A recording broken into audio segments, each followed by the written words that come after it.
Hey, what's up, Booby Tribe? Today in this video, I want to talk about why I no longer use water bladders when I'm out backpacking. I'm out here backpacking with my wife, who may or may not be over there taking a little snooze in the tent.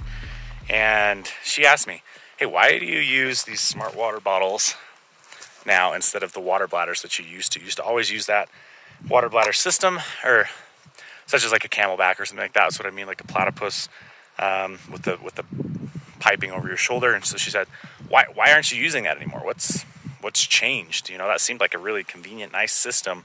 And I thought for a minute, I said, well, there's three reasons why I quit doing that.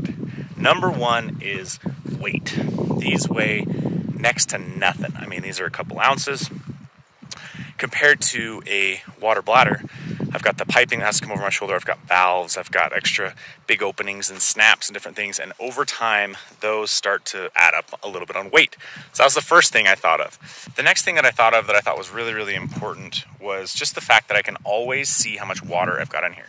Obviously right now I've got none in this, which is a good thing to know. But sometimes when I was using a water bladder system, I'd run out of water and I'd have no idea that I was running out of water because I didn't want to pull it out of my backpack and look at it, figure all of that out. Because of that, I don't like that. I feel like I'm always trying to ration water. You see, when you're ultralight backpacking, really the heaviest thing that you're taking is water. So you need to manage that. You need to track it. You need to be very conscious of how much water you're bringing, so you're not bringing too much or too little, and being able to visually see that at all times is a big, big bonus. The third and final thing I'm going to cover right now is the water filtration systems that I like to use. See, I used to use a lot of gravity filter systems, and I still like them. The problem is they're way more likely to plug your filter from what I've experienced, because I'll set them up at nighttime and then I'll wait till morning. I'll go out there and like all that sediment and stuff is just settled, and then it is the last thing your filters, and it's just more likely to clog your filter. So if I was going to use a water bladder system, I'm not saying it's the worst thing ever for every situation, but when I do want to use it, I want to use it so that I can gravity filter back into the bladder and then drink out of it. You can see some videos of where I've explained that before, but if I can't do that, then I want to be using something like this. And so I just no longer really gravity filter, which is the only way I like to use water bladders. And if I'm not going to be doing that, then I may as well just be using bottles and get these other advantages too. I forgot to mention one other thing that's super, super important, and that is the ability to access your water super easy. So when you go away from a water bladder system, which is really, really easy to stay hydrated because you just grab that little nozzle and take a little guzzle while you're walking. Now, you can hear me, I'm almost out of breath up here. We're at like 11,000+ feet.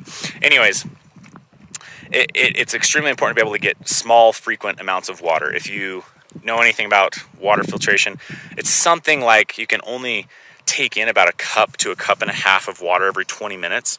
And that's how much your water can handle, or how much your body can handle. If you go over that, you're not actually hydrating yourself and doing any good. You're just going to pee it out, right?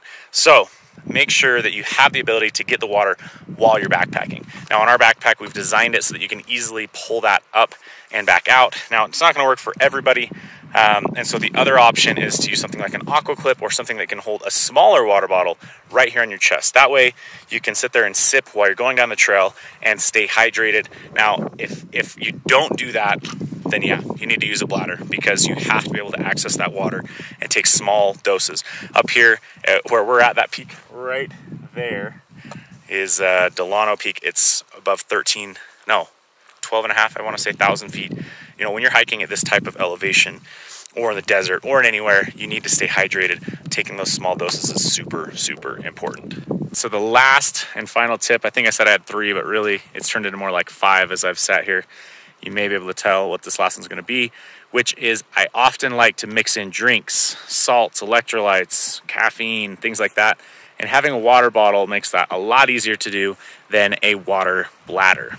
I'm sure there are more reasons that I didn't think of while I was just cruising down the trail talking to my wife, but those are the ones that I very quickly came up with, and the ones that are definitely top of mind. So if you have other reasons why you don't use water bladders, comment below. If you think water bladders are worth having, comment below and let us know, and our followers, you know, what is your preferred system? Let's start that conversation. Also, give this video a thumbs up if you found any value in it. Make sure you're subscribed, hit the bell notification so we can continue to put out videos like this and help people get out backpacking, help you know, get rid of a lot of the confusion out there so that they feel confident enough to get outdoors. If you have any questions on this, like I say, drop them in the comments or reach out to us over on our website at outdoorvitals.com. We'll see you on the trail. Keep living ultralight.